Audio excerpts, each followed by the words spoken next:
getting beer, but I'm gonna make you just pour the beer and we're all gonna look at you guys. We're gonna watch. All right, I wanna thank everybody for being here. It is gorgeous outside. When I first arrived, I was like, oh my God, there's 5 people here, it's gonna be quiet. But you're all here and it's gonna be a great night now. So thank you guys so much for being here. I also wanna thank the other organizers. So tonight we have Justin up here in the front, taking care of all of our AV. We have me, my name's Tony. We also have Eric, who's going to be running around taking all of your questions and all that good stuff. So give Eric a round. I don't need a round of applause. Not here tonight. We have Greg and Jennifer. They're awesome. If you haven't met them yet, hit them up on Slack or something like that. I also want to thank Galvanize for allowing us to be here. They provide this space for us. If you're not on their mailing list, they have a ton of awesome events. We are the best, but we're not the only awesome event. So get on their mailing list. They also have a data science track if you're looking to really get into the data science world. All right, tonight we have 3 super awesome speakers. And I have already apologized to them. They know that I'm gonna butcher half of their names. So our first talk is gonna be about computer vision and glacial dynamics from Bas Altena. Did you okay? Yeah. Afterwards, we have a talk called Tasty Tweets by Brent Lemieux. Where's Brent? Did I do okay? Yeah. Yes! All right, now here's the worst one. He's already looking at me like, oh God. So Jan is here. Do you work at New Belgium? Okay, Jan is here from New Belgium, and he is going to be talking about seeing taste. So I'm going to do this. Jan van Zeghbroeck. Yes, awesome. And afterwards, we have the room till 8. We'll do our best at killing the keg and socializing what I call data style, which is just having a good old time, relaxing. You know, we're probably like mostly introverts, but when we all get together, we're good. If you've already gotten a beer, you've probably seen the jars on top. If you put in a donation, you help keep the beer flowing, and we very, very, very much appreciate it. Of course, you don't have to, but it will help go to all of these things to help our meetup going. None of us get paid. We just love this meetup. In addition to being here, we also have a Slack channel and a LinkedIn group. So if you want to get in touch with us and you're not on these channels, take a picture of this slide. What you'll do is send me an email and I'll get you on our Slack channel. Right now we have a couple of really interesting articles going around that we're talking about. So data quality and how companies are reacting to being data-driven. Still see a couple of pictures being taken. So should I pose?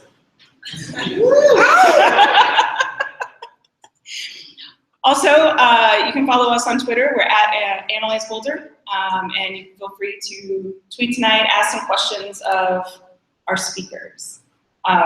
This is one of my favorite things about actually being here is all of our announcements. So we're really trying to make a data community here in Boulder and sharing hacky projects or other events that are going on. Any collaborations or other meetups is exactly what we're here for. So if anybody has any events that they know about, you don't have to be hosting it yourself. Stand up, get a mic from Eric, and let everybody else know about it. Anybody working on a hacky project that maybe they need some help with? Any workshops that are going on this summer, cool events? Everybody's going hiking and we're not invited. It's kind of what I'm hearing. I'm just curious if everybody else is going to the thing this coming weekend sponsored by Oh, what is it? Does anybody know what that is? We got a hand right here. Cognitive filter.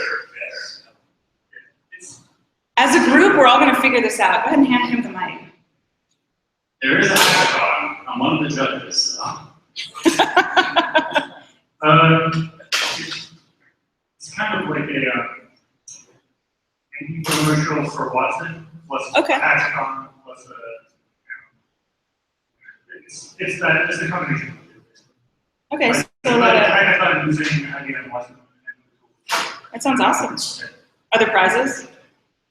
You get a free 90-day trial of Blue base. All right. Got one up in the front.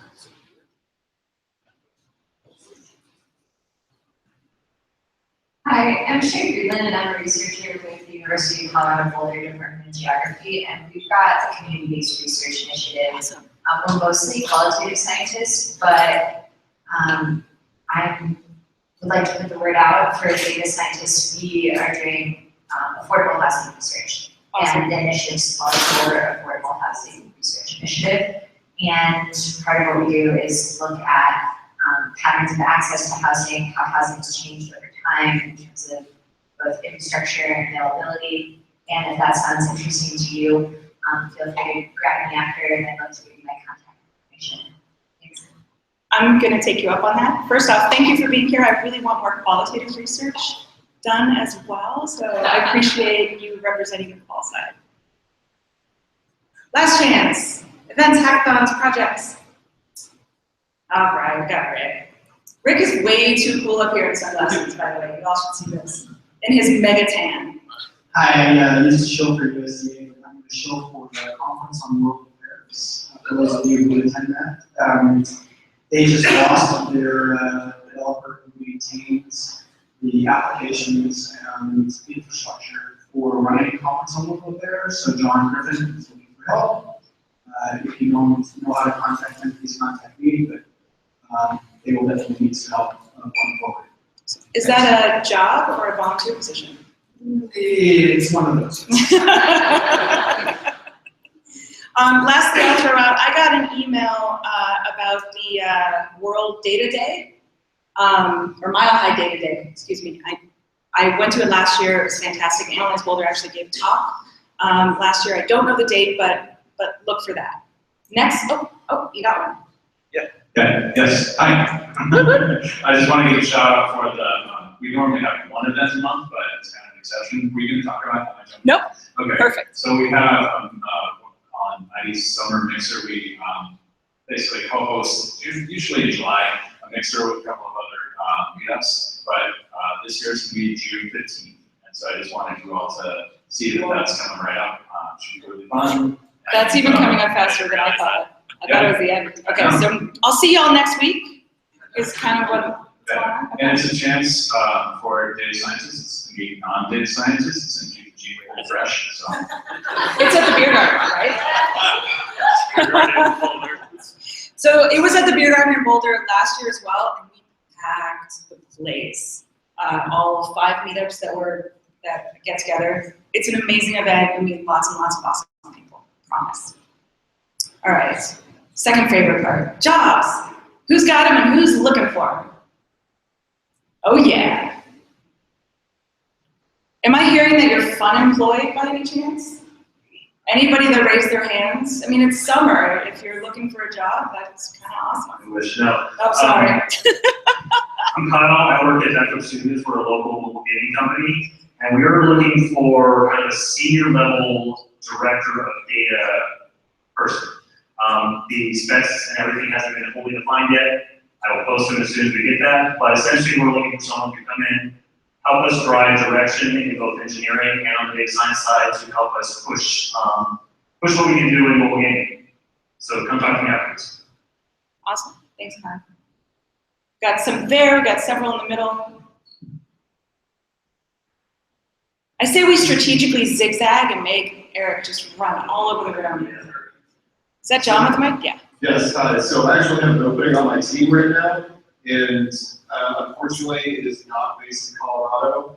We want someone who is physically located in preferably Rhode Island if you happen to be visiting or know someone who's up there. We also have offices in Dallas, Chicago, and Scottsdale areas. So if you're happen to be visiting any of those places, it's an internet analytics programming with SQL basically across the board for doing IT capacity planning and management. So if anybody who has those qualifications and is not here, please let me know.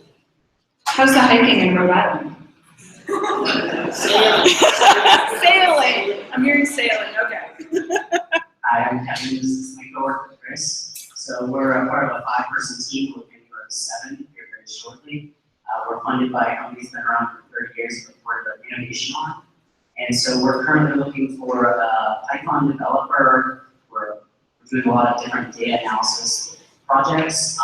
We're hoping this person has a lot of experience writing production code. And we're also looking for a front-end dev. Anybody with single page app experience would be awesome. So. What's the app? What's the space that you're in? Sorry. So we're the innovation arm of this company. So they've been doing similar work for about 30 years. They have 50 to 60% market share in this area, and we actually are doing a bunch of other things. So we're doing anything from like customer segmentation, need analysis. We're doing some stuff in law enforcement space, which is where they traditionally come from. But we also are branching out. We've done some pricing analytics for a Fortune 100 company as well. So have all kinds of projects, a lot of different connections. All right, these guys are being mysterious. Get them some beer at the end and twist that. We have a couple on the side over here. All right, I'm going to be the first guy looking for a job. My name is Justin Ball. I'm a postdoc in geophysics at the CU. And my money's run out, and I've lived in Boulder a long time, so I'm here to kind of see what's up. I'm an expert in signal processing and pulling signals out of noise, spectral analysis, and Monte Carlo simulation. Do not have too much traditional data science experience yet, but if anybody's interested in talking more or has anyone who needs like an acoustic consultant, that's kind of my specialty. So anyway, hit me up. Thanks. Earthquakes, right? Yep. Alright. Hey everybody, my name is Aaron Nogan. I'm a director of engineering at Beverage Software. So we're building software for restaurants. Kind of like really high level. It turns out restaurants waste a lot of money by wasting food. And so what we're doing is extracting point of sales data and then trying to apply analytics, machine learning, that kind of thing, to do a better job of predicting restaurants how much food they need to buy. We're looking for a data engineer, so specifically someone with more of a technical developer background who has some experience building out distributed data processing pipelines, analytics, that kind of thing. So talk to me after. Awesome. And do some good in the world, right? That's right. Awesome. You can fit. Hi, my name is Ashley. I work at Digital Globe on the GeoBig Data project, and we are looking for a software developer in test. So if you want to be in software development with our big data,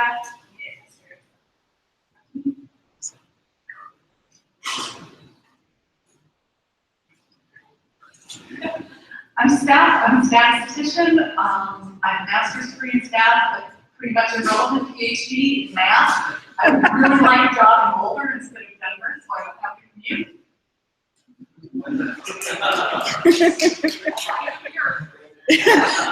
We've got a cooler right here you can buy from. Yes.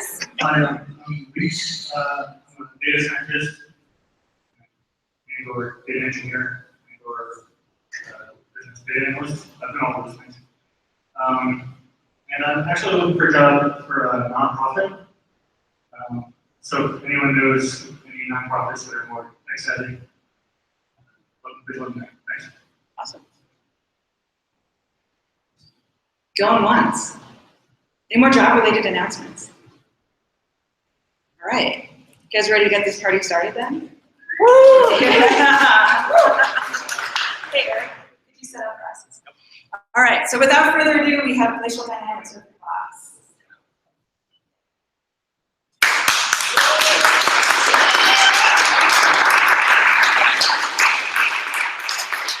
Hi, so welcome everyone.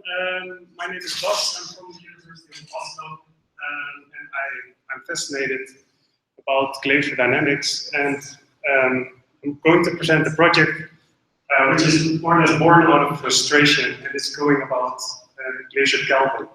So glacier calving is basically what you see, well, you don't see it yet, but it's ice falling off the cliff.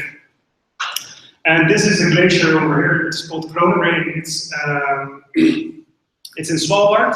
This is basically, if you go from here to northern Greenland, you go a bit further, you end up there. So it's close to the North Pole. And this is also where I do my research to get an understanding of how this calving is working out. So how does it look? This is basically how it looks. I have a dog with me to detect the polar bears. Well, I have myself in a chair and I'm just staring at the glacier. And if a piece of ice is falling off, then I have this timer and I write down what the time is and what the size is of the chunk of ice. So this is a bit of like how I try to get an understanding and how I'm gathering my data.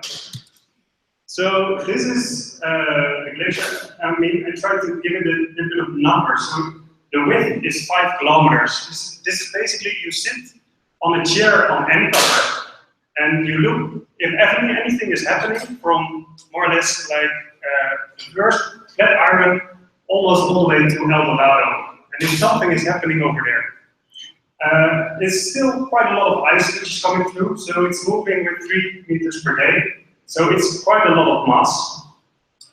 The other thing is that this kind of calving, maybe you have seen it on television, but then you see the big events. And I mean, I've seen them as well, but it's a power law distribution. So there is like crazy bananas happening all at once, or there is like nothing happening. So I've been there for 2 weeks and I had the stretches of 3 hours which nothing was happening.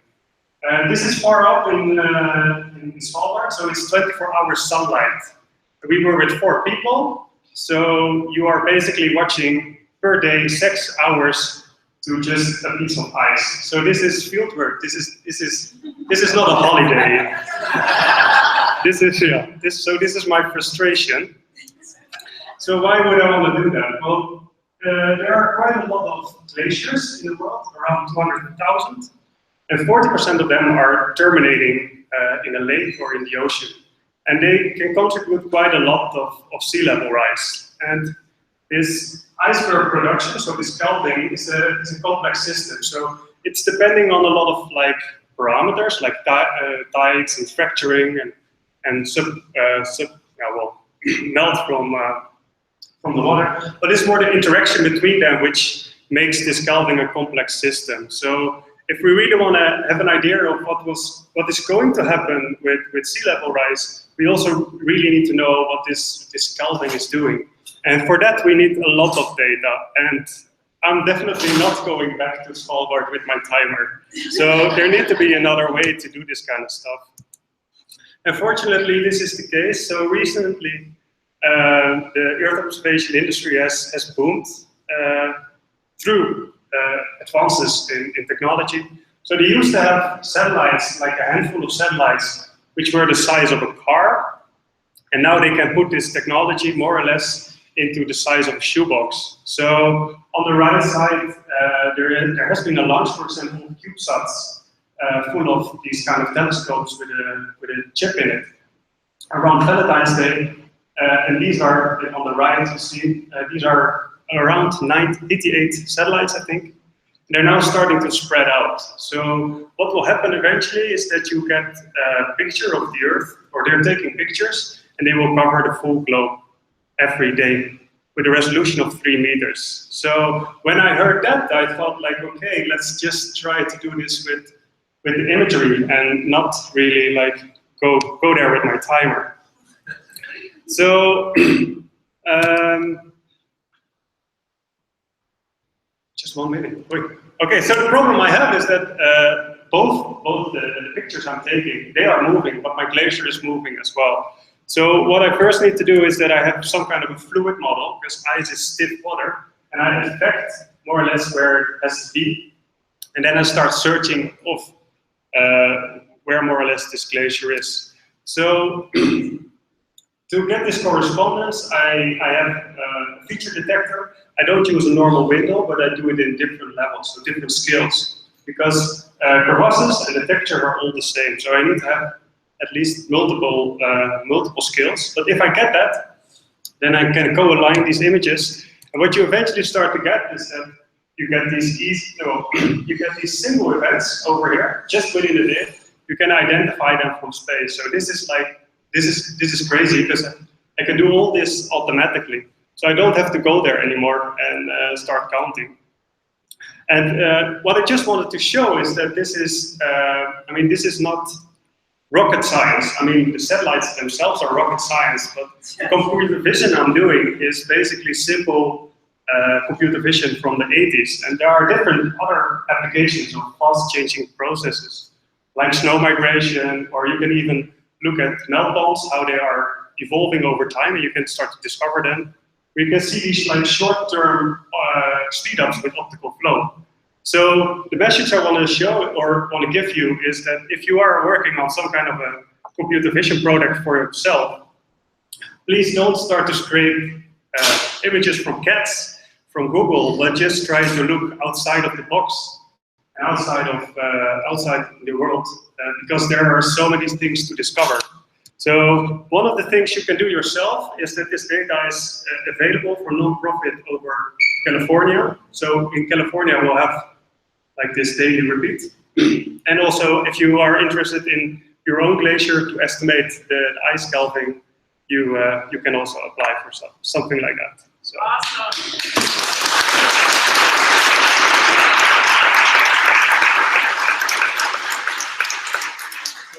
Try to repeat the question. Any questions? So was it your fault that the seed vault got flooded? Again? Was it your fault that the seed vault got flooded? Seed vault? Oh yeah, so this is permafrost melting and snow melt. So snow first needs to settle and pile up to become a glacier. So, but it is on this island. Yeah. What was the goal or the point of the research? So the whole thing is that we don't have, so the data set I have been collecting is very precious, but it's very time consuming. And it's only for one glacier. So what we want to build up is some kind of baseline data set. And then, because we know how glaciers are flowing, but it is a very complicated system, because there are speed ups in the glacier. There's also like melt coming from the bottom, but also melt coming from the oceans, and you have tides. So there are very complicated models as well, three-dimensional full-Stokes models, but they also need to have at least some kind of data to represent this kind of stuff. So this is more or less the goal of this work. Do these satellites have much in the range of hyperspectral sensing, or just visible? So it's red, green, and blue, and there is a near infrared. So it's a silicon chip which is in there. So they don't really go into a different spectrum. It's components who are more or less off the shelf.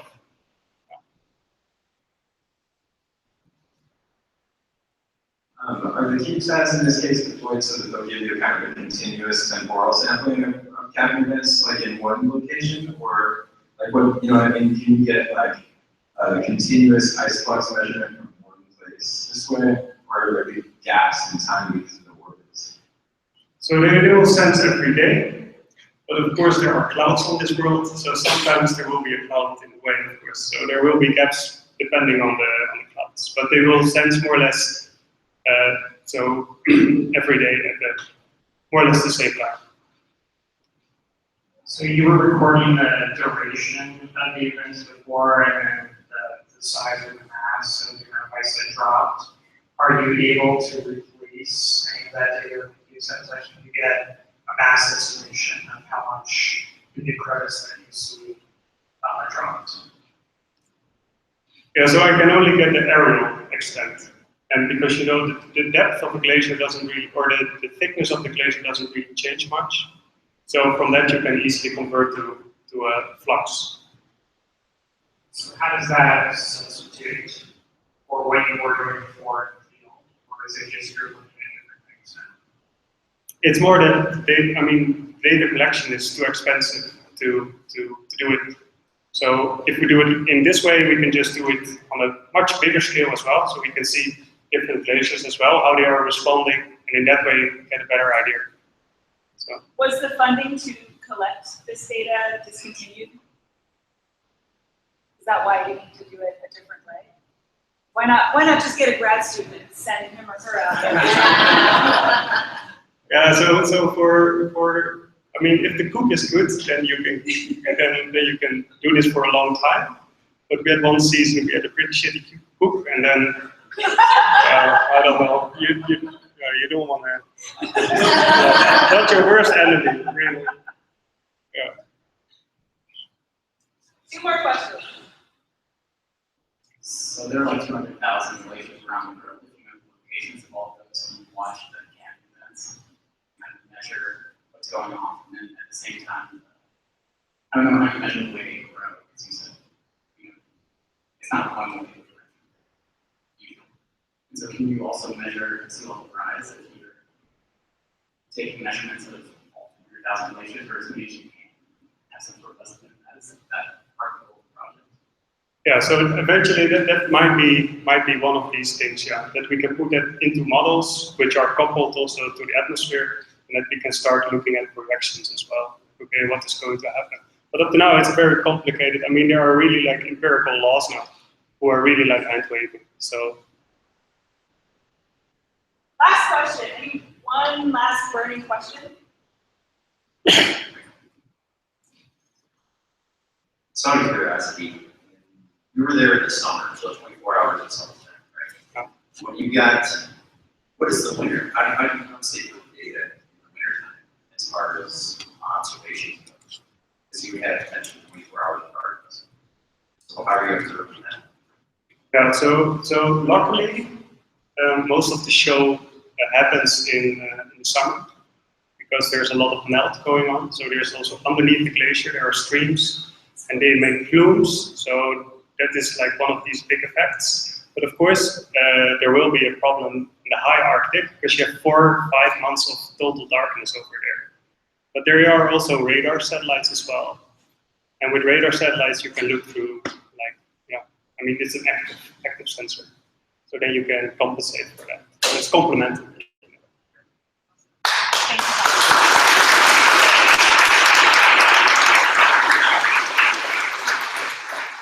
We were really lucky to get Bas. I think you're going back to Europe in 2 days. Awesome. Thank you for being here. All right, up next is our Tasty Tweets talk by Brent Lemieux.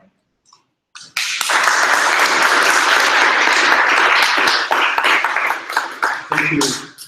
Hello, everyone. My name is Brent. I'm a recent graduate of the Galvanize Data Science Immersive Program. I'm actually currently working for Galvanize, helping teach the next cohort. So I'm going to share with you my project, which I completed while a student at Galvanize. It's called Tasty Tweets. Tasty Tweets is a brand analysis of popular food and beverage chains using Twitter data. So every single day, millions of consumers share their opinions on different products and brands on Twitter and other social media platforms. So my idea was to try to figure out extract some sort of insights or information out of these tweets without actually having to read through and catalog millions of different tweets. So I'm going to share a little bit about my process and then some of the more interesting insights that I found. So I collected tweets for a little over a month from the end of January through the beginning of March related to Chipotle, McDonald's, and Starbucks.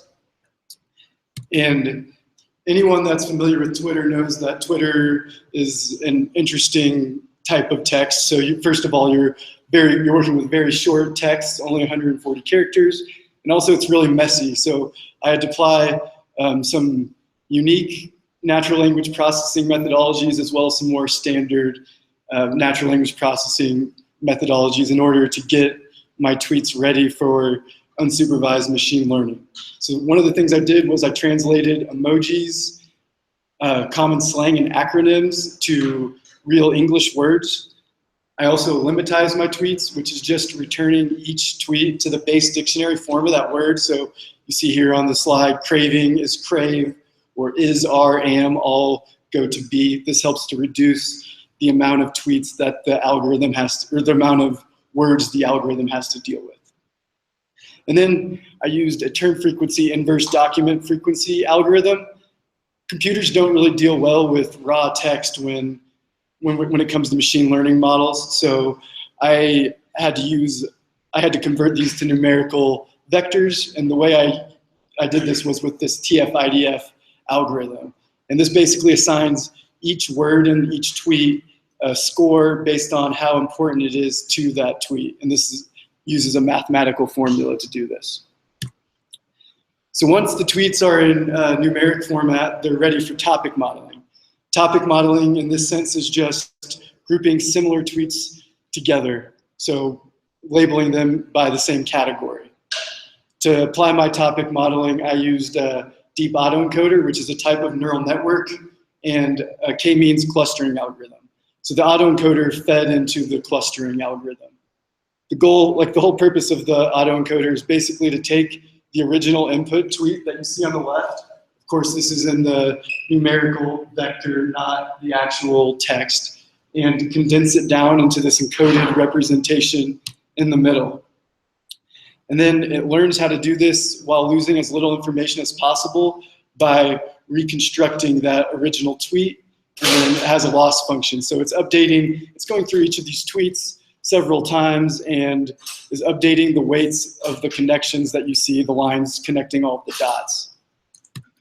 And so once it's trained, I actually just take the first piece here, and I'm taking a word, like a tweet vector that could be 5,000 dimensions, and condensing that down into a much lower dimensional space. And here's what that looks like clustered together in 2 dimensions. And so this is actually taking that lower dimensional space and using a k-means clustering algorithm to just group the tweets together that are actually close to each other. So what can we learn by applying this sort of modeling to tweets? Here's a word cloud that's associated with McDonald's annual release of their Shamrock Shake right ahead of St. Patrick's Day. And you might be wondering, like I was, why straw is the largest word on the page. That's because this year, to accompany the release, McDonald's designed this highly innovative straw for maximum shake enjoyment. So here's the sentiment distribution for this topic. You can see it's mostly positive, but there's still about 30% negative. However, this is mostly just people making fun of McDonald's for calling their straw innovative. And this slide shows how this topic evolves over time. So the blue line is actually the percentage of tweets about McDonald's that fell into this topic for the given day. And the green line is the day-over-day change in stock price. So I wanted to plot the stock price on here to see if there was any discernible effect on the market's outlook for the companies based off of just what was going on with their tweets. So you can see that this topic peaked right around the release date, actually just right after, and then starts to fade away. So McDonald's might need additional marketing efforts to keep the enthusiasm up all the way to St. Patrick's Day. The next topic I want to share with you is related to Starbucks' announcement of their plan to hire 10,000 refugees over the next 5 years. As you can imagine, with anything that can be remotely politicized in this day and age, Twitter reacted in a very negative fashion. So this is the sentiment distribution for this topic. However, I'm not sure this is really indicative of Starbucks' actual customer base. I think this is mostly just a lot of angry people spouting off on Twitter. And here's how this topic evolved over time. So you can see on the day that they made the announcement, over 40% of tweets about Starbucks fell into this topic. However, it quickly faded away and the stock price kind of settled down. So I'm not sure there's really anything that Starbucks needs to do to address this. So as you can see, Tasty Tweets lays out a framework for allowing companies to gain insights into product releases and even what political forces might be shaping the perception around their brand. Here's the technology stack I use for my project. I'd like to thank everybody for your attention and open it up for any questions.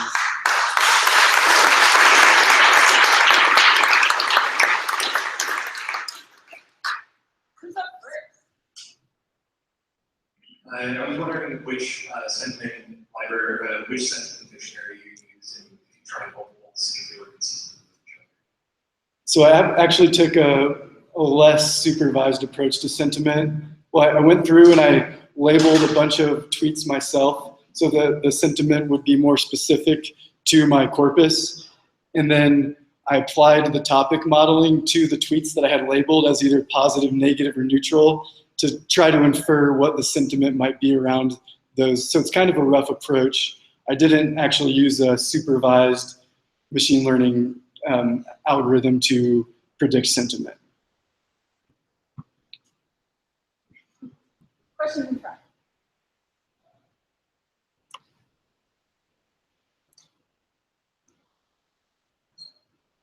Follow up on this question. What did you do about sarcastic tweets? I'm sorry? Sarcastic. Oh, sarcastic tweets. So like when I was actually labeling the tweets myself, sentiment's kind of a tricky thing. It's pretty subjective. So I just did the best I could. But I think to get a better model, I would actually need multiple people going through and labeling the tweets with a much stricter rule set for how they're going to handle it.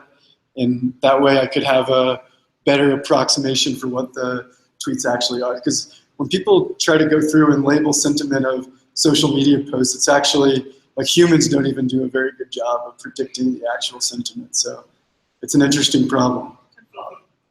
Second question, what was the structure for neural network used for content modeling? What was the structure of neural network? Like, what was the design of neural network you used to teach you like the Yes. So I used it's an autoencoder. I just used a pretty basic autoencoder, which just has its original input nodes, and then at each level of the encoder portion, it reduces the number of nodes until you have your encoded representation in the middle, and then there's the same number of nodes in each of the layers. Like it kind of looks like two funnels stacked on top of each other. But it's just an autoencoder. It's an unsupervised neural network.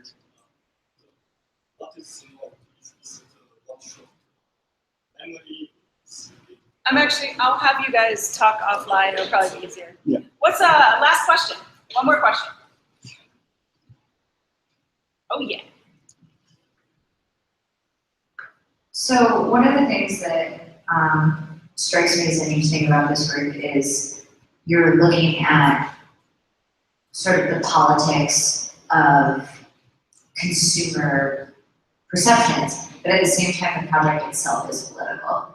And obviously, it doesn't strike me that you're an anti-capitalist by any means, but to what extent have you considered the ways in which this process, this technology, and your innovation or your methods, what sort of implications have you considered? Because to me, it strikes me as a very handy way for corporations to glean information for free. And there's a saying that, if there's no product, you are the product. As far as commodifying social media, and also really providing a very cheap and easy way for corporations like McDonald's to maximize their profits and continue to exploit and privilege quite easily. Yeah, that is a good question. I didn't actually intend for my project to be political in any way. That kind of just happened by accident. But I'm not working with McDonald's or anything on this, so I just kind of wanted to apply a natural language processing methodology in an unsupervised manner. So I don't actually have any intention on using this in a corporate sense or anything. I don't know if that answers your question. What is your intent for this? Was it just an experiment for learning, or is it something that Yes, it was just an experiment for learning. So I did this project several months ago, and I actually haven't really been revisited since. So it was just kind of a way to see if you can make sense of what's going on Twitter without actually reading the tweets. Yeah.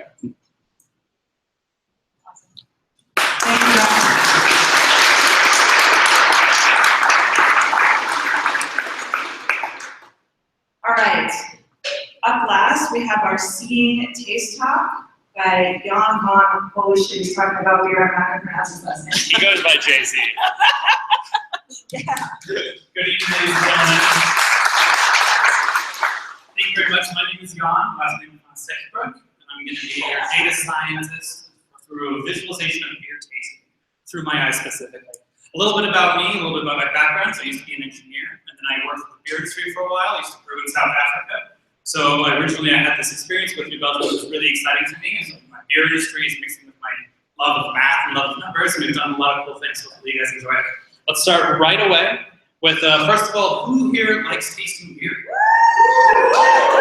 That's what I thought, honestly. But can you guys taste the difference between these two beers that I have on the screen right now? Some people are raising their hands. However, it's a trick question, as in there's no difference between the two of them. And how about these two that you can see up here instead? So you might be saying, Jan, you already tricked me once, you can't trick me again. Those are the exact same beers I put on the slide. Except that's exactly what New Belgium is trying to do. New Belgium is trying to understand the difference between each of their brands, of this example, Fat Tire, and which one is good enough to put on market and which one's not. This is called true to brand. So you see the consistency of tasting is very important, and a true to brand, I think, a thumbs up. Versus not true to brand, nope, we're not releasing this, it's not good enough for our customers. So my project is to help identify what is true to brand and what is not through their tasters. So this is a big slide, there's a lot going on. Follow me, we'll get through it easily. So starting with the raw tasting data, we're going to work with that and understand what people say is yes or no. Combine that with the scientific data to help understand what we're doing. From here I created my own data sets, engineered a bunch of features, which I listed there, but we'll get into in a second. I did a clustering model as well as data visualization. And then from there we got all those pretty dots right here, which mean nothing right now. Will in a second, as soon as we've decided who is a good taster and who is not as good a taster. So this is kind of the big data visualization here. This is called a violet plot. What it shows is like a box plot, but it shows a distribution for each one. Here's 4 components: flavor, clarity, aroma, and body. The tasters I try to identify. True to brand is at the bottom. So down here you'll see this is perfect beer, right here at the bottom. So luckily New Belgium is a very good brewery, so it makes mostly perfect beer. You can see the distribution with these little ones here. However, sometimes some people disagree and they're like, you know what, we cannot do this, which is, it happens, so we have to identify when it does. If you look at these specifically, this is where the engineered features come into account. You have a tasting bias. Does someone identify a beer as always bad? They just always say everything's bad. They try to nitpick it very well. They bias highly. This pink person is an example of that. They tend to say it's about almost 20% not true to brand. So it means like 20% of the beers are bad. Hope for New Belgium's sake that it's really not that high. This person, however, on the blue in the bottom here is the exact opposite. He says beers are almost frequently great. So this person here at the bottom, if they say it's wrong all of a sudden, should we trust their opinion more? Lastly, you might be thinking, these people have not done this very often. Maybe this person's just new. If you look up here, you'll see each of these people have done it over about 200 times. So they know their Fat Tire really well at this point, and there's still a big variance in it. In addition to that, if one person votes as something is not true to brand, other people tend to agree with them. That's the next one, majority vote. Lastly, chemical sensitivity. If something spikes, let's say there's a problem, there's a weird component in there that has a wrong flavor, is there a problem with that? Does someone taste that? And then experiences, as I just mentioned before, is how many times have these people done these tastings? Using these and a couple other kind of features, I've created a clustering. So identify clustering, you see in the background here, don't look too closely, it's a line graphs. These features, as they're distributed among them, is how I identify what's going on. This is unsupervised learning. Unsupervised learning means the computer kind of identifies structure between it, and I have to identify what that means to us human beings. So taster profiles, that's the identification that we're doing here. Here's some of like these easy examples. Follow me along. If you look at the top, you'll see bias.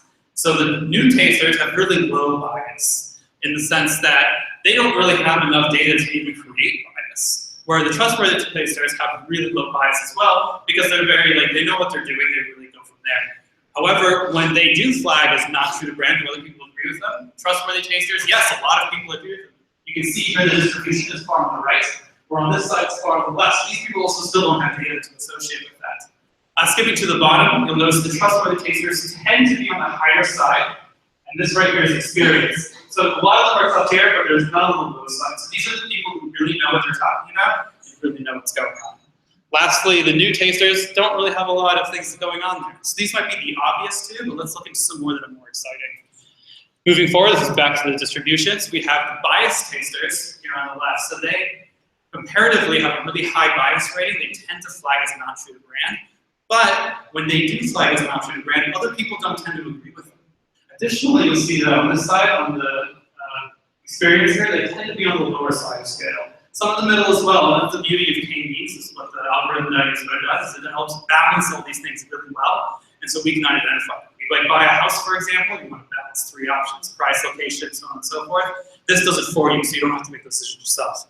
Lastly, this is the specialist, what I call it. This is specifically for alcohol by volume, and this person tends to have one thing here that no one else does, where these people here can identify when alcohol is beyond reasonable amounts, and taste that as a non-true brand. So these people are very specific on that. There's a couple more that we've done, and since then we've separated these 2 projects between the 2 to do trustworthiness and do not just alcohol by volume, but every single other option they have. And they have about 50 different components that they look at.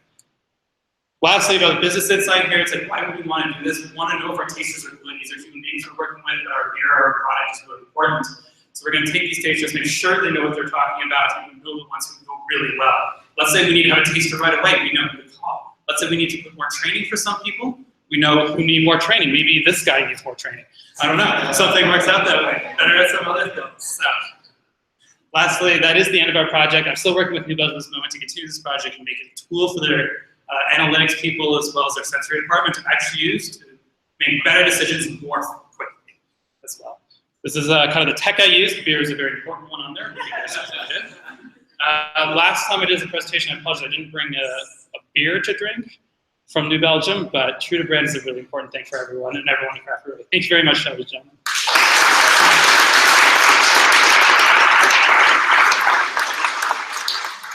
Yeah, questions? Did you ever calibrate any of your tasters based on off flavors like acid or whatever?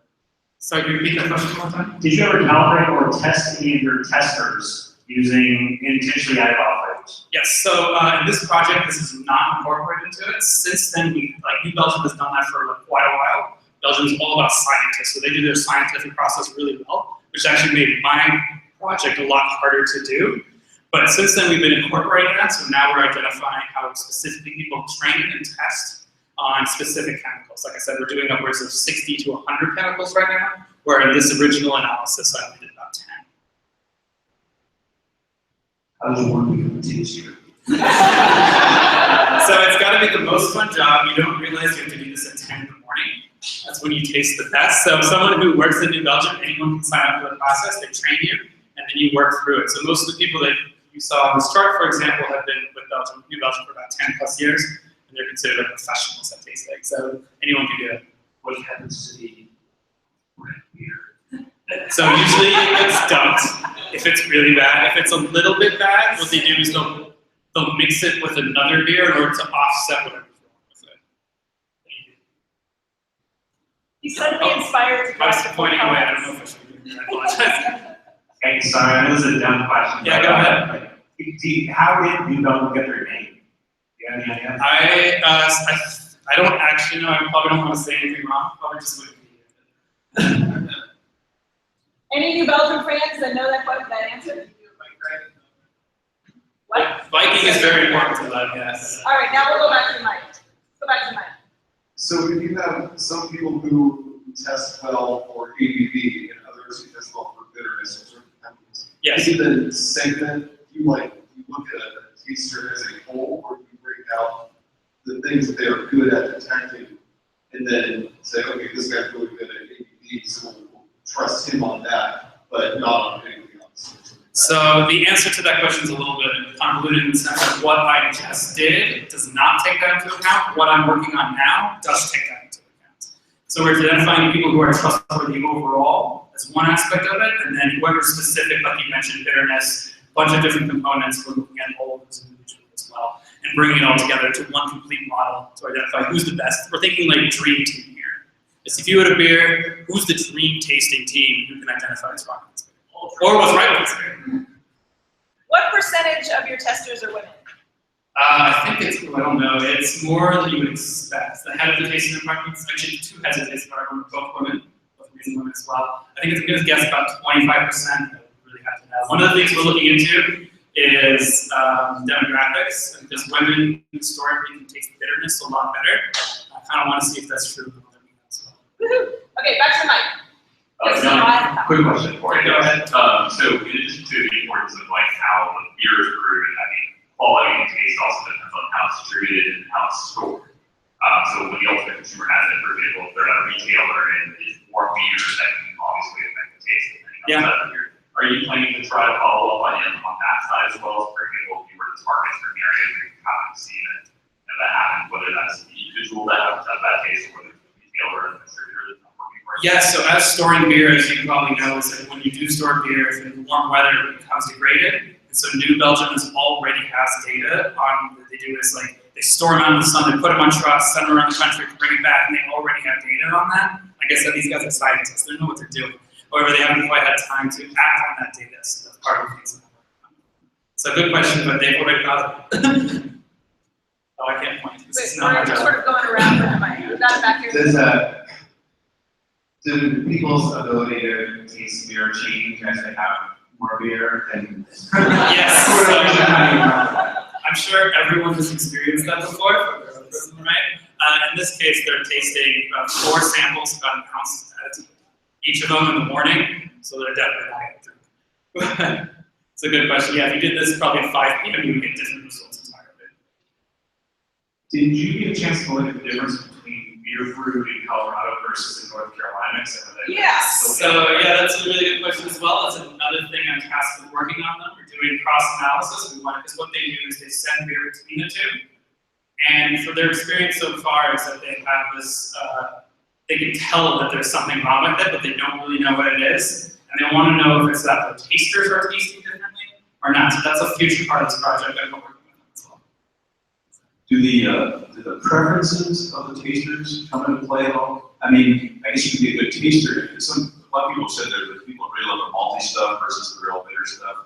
And I guess you can be a good taster even if you prefer one or the other. Or Yeah, so exactly. You can be a good taster regardless of what you prefer.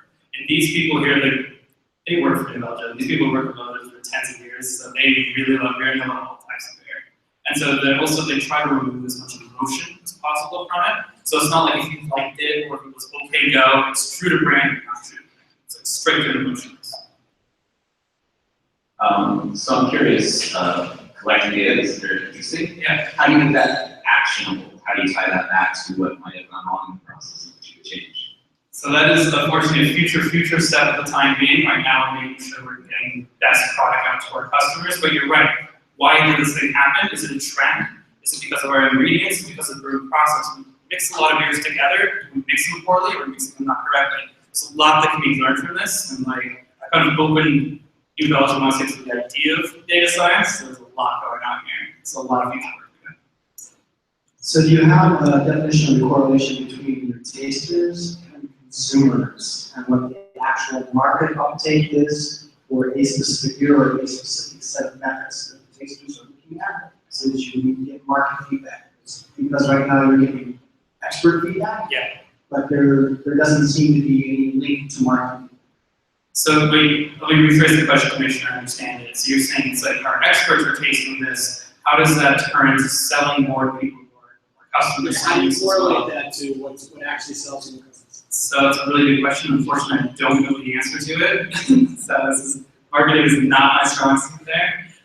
However, if I would have to say, it's like this is more about true to brand, not necessarily flavor perspective. So a lot of the customer side is if they like it. If you've ever tried beer before, you've probably had a bad beer on a good day and it still tastes good. So there's a lot of variety and things like that. So I think that's unfortunately a little different. There are some breweries who are doing that. It'd be interesting to look at that kind of data. How do you recruit your tasters and what percentage of your tasters are minorities? All our employees. So you have to be an employee, and then as long as you're an employee in Belgium, you're allowed to do the thing. And you're allowed to do the training, and you're allowed to do the tasting, and then once you're qualified, they actually count your data. So these are people who have all gotten past their system they already know. So like I said, I'm working with experts here and then narrowing down the experts to who's better. who can really trust them. So I'm hearing that all new Belgium employees are already drinking beer at 10 o'clock in the morning. It's unfortunately not really easy. A lot of them do not. Only the data scientists. Oh, there it is. Where's the mic? Let's go back. The qualities that the testers are bringing the data on, how did you come up with them? How did you validate? The qualities I have is a really good question. So I've not talked about validation to at this point. As far as coming up with what I had, is that literally everything is a 0 or 1. It's like true to brand, or it's not true to brand. What can we do from there? So from there, I read a really limited analysis and looked at engineer features, and a lot of it is comparative. It's like, what are you doing compared to your buddy? What are you doing compared to the whole group? That's where the idea of bias and majority rate rule came into the problem with that, especially with what I've started with. As far as validation goes, what we did is that I gave my model and I gave all the groups and I set it up. It's like, so I ranked them pretty much and gave them to the people who are experts, the sensory department head, and I wanted to get like an idea of how good is this. And luckily it came back with, she's like, most of this is exactly what I expected. However, some people are off, which is perfect. Because if it's exactly what she expected, why am I doing this? If it's a little bit off, that's exactly what we want to do, and now we have the numerical number associated with it. Some people can taste things that people can't. Yes. Right? People taste that sensitivity to preference. How do you know that your panel represents the full range of people out there and all the different sensitivities they have? So that's also a really good question. How do we know that we have all these people all grouped together and have a variety? That's exactly what this is supposed to find out. It's like we don't know every time because it's volunteer-based, so we could have 5 people who are really good at measuring DMS and tasting butter popcorn in our beer. But through here, we want to create our dream team. So now that we know all these people are very good at all the specific things, let's create this dream team. So if something does seem a little off, let's bring out the A-team. Let's bring out the Justice League, the Avengers, whatever you want to call it. X-Men, God. X-Men, yes, that was the 4th one. Tough reason. All right, 2 more questions. Yeah, you said things about how correlated people are with what other people say. Yes. I assume that like the actual experimental setup, like they're not all at the table the same. No, they're definitely not. So they're all they're- completely separately the same. Yeah, you pretty much walk into a small booth, and there's a little sliding door in front of you without a window in it. And then all you have is a computer where you type in your comments, you type in true to brand or not, and the door opens up, you get a little beer, closes up, and that's like case number 1. And like 4 of these, ready to go. It's that.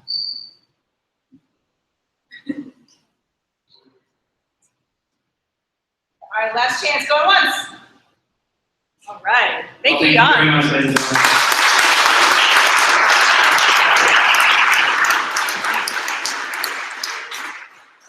So I want to tell you guys that I am so proud of you. You like super just brought it with the questions, and you grilled that guy and everybody else. And thank you so much. I also want to let you know that I did my own little experiment that I didn't tell anybody about. Sorry, Justin. For all of our regulars, I did let the speakers talk just a little bit longer, and I would love the feedback on how you felt about a little bit longer talk versus our normal strict 5 minutes. Come see me afterwards. I want it to be more of a one-on-one conversation. Thank you so much for being here. We really, really appreciate you guys. Hang out, talk, find your next job, have some beer, enjoy the night.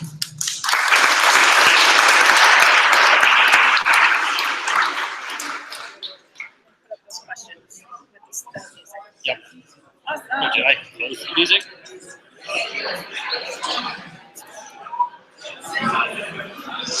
I think I saw you end it, right? The stream? I have not ended it yet.